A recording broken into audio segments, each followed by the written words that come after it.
Well, welcome back to Chapter 7. This is Section 4 on scatter plots.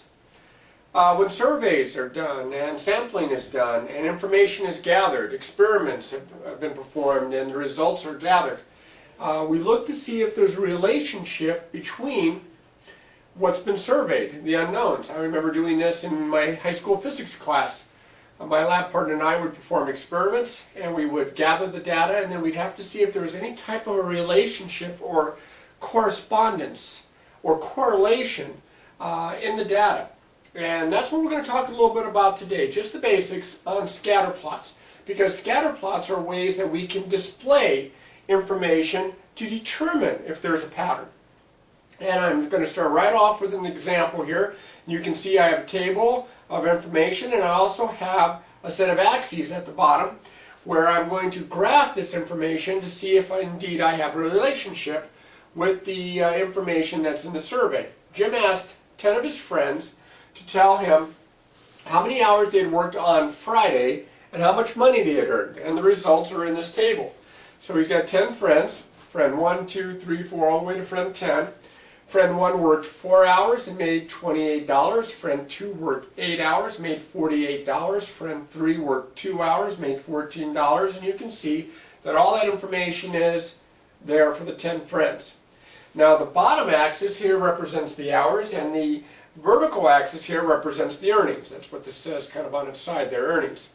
And so what I'm going to do is I'm going to graph the information here as ordered pairs: 428, 848, 214, 540, and so on down. So I'm going to graph this. This is going to take just a little bit of time here. That's why I went ahead and set the axes up to make it a little bit faster. And I get 428. So 428 would be about here. And I'll put a point there to represent that. I'm kind of freehanding it. With graph paper, this is much easier and you can be much more accurate. 848. 8 is over here, 48 would be up here. That's a 50, by the way. So 848 would be, about here. And then I have 214.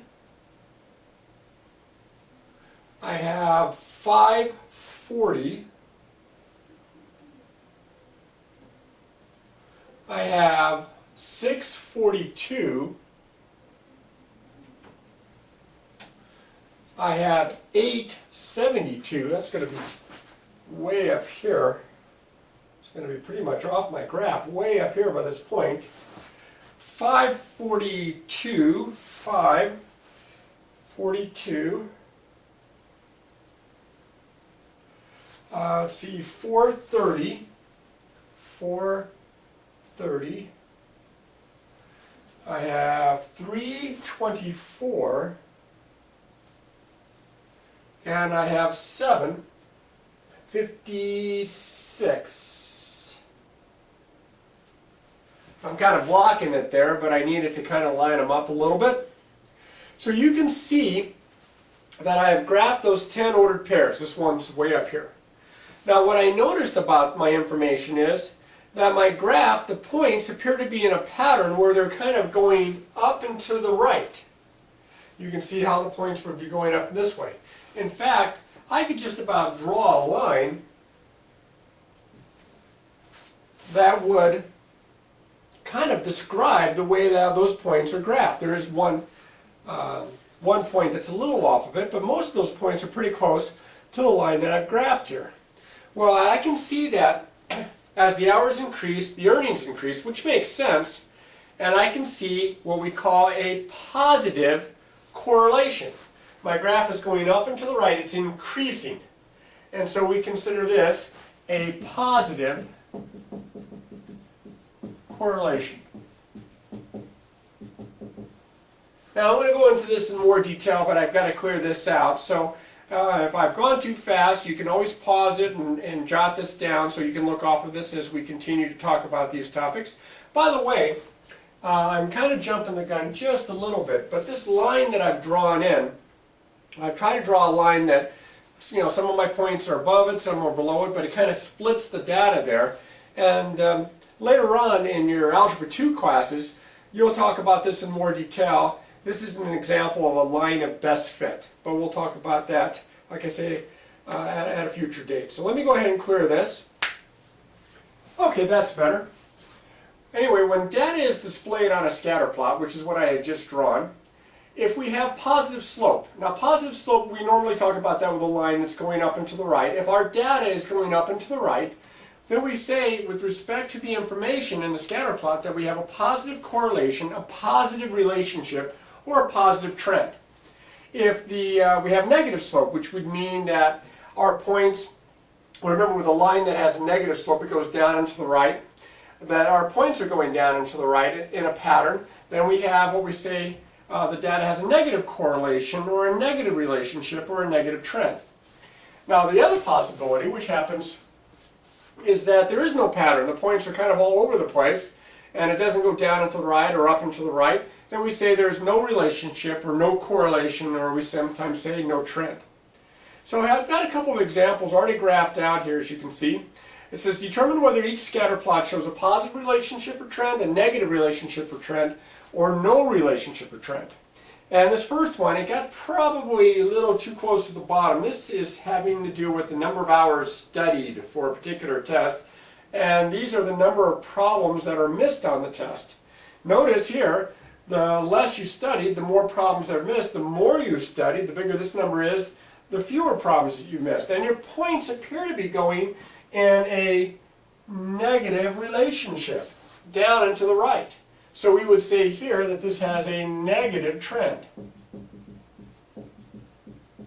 or a negative relationship, or a negative correlation. The one over here on the right, these are still quiz scores, but this has to do with the week of school. First week, second week, third week, all the way to the seventh week. And notice here, we have a lot of scores above 80, some that are below, but they're not going up and to the right, they're not going down and to the right, they're just kind of all over the place. So in this case, we would say that there is no trend. Now, when people perform experiments and they want to see a relationship with the data, the graph is a great way to picture what's going on. These scatter plots are very, very useful. That's what these are. And you can see why they're called scatter plots. The points appear to be kind of scattered along the graph.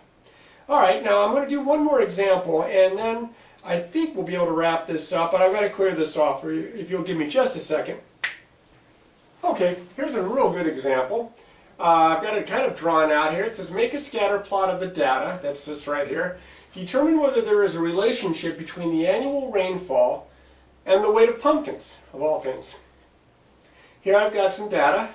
Annual rainfall in inches, weight of pumpkins in pounds.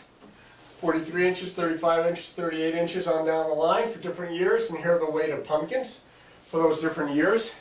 And then below here I've drawn out a set of axes. I've got little, looks like bolts of lightning here.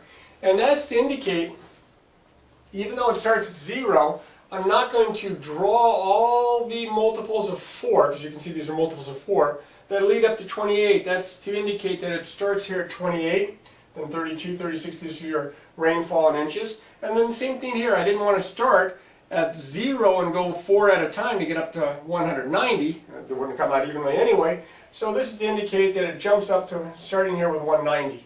And that way I can squeeze it all onto a relatively reasonable size graph here, a scatter plot. So I'm going to have to graph these points. 43, 204, this is the most time consuming part of it. 43, 204. And again, graph paper makes this much easier to do. 35, 195. 38, 198.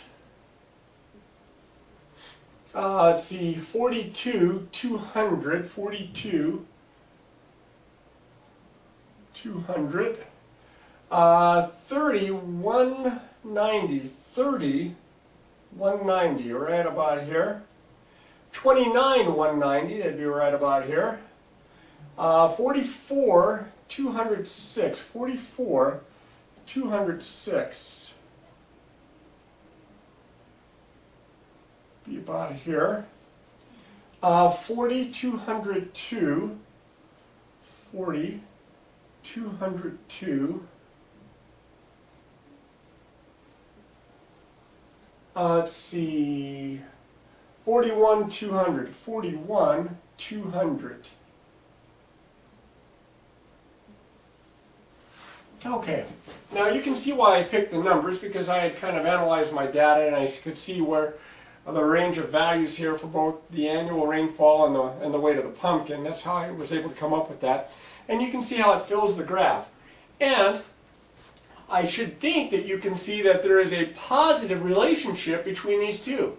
This kind of goes up and to the right, positive slope, and a positive relationship or a positive trend, which would make sense that as rainfall increases, the weight of the pumpkins increase because they need the water to, for their growth. And you can see definitely here the relationship between the two, and it's a positive one. Okay, so with these, remember that you're going to have to do some graphing. You're going to have to look for the patterns. If it goes up and to the right, it's positive. Up and to, down and to the right, it's negative. And if it's just kind of all over the place, then there's no relationship at all. But as always, remember, practice, practice, practice.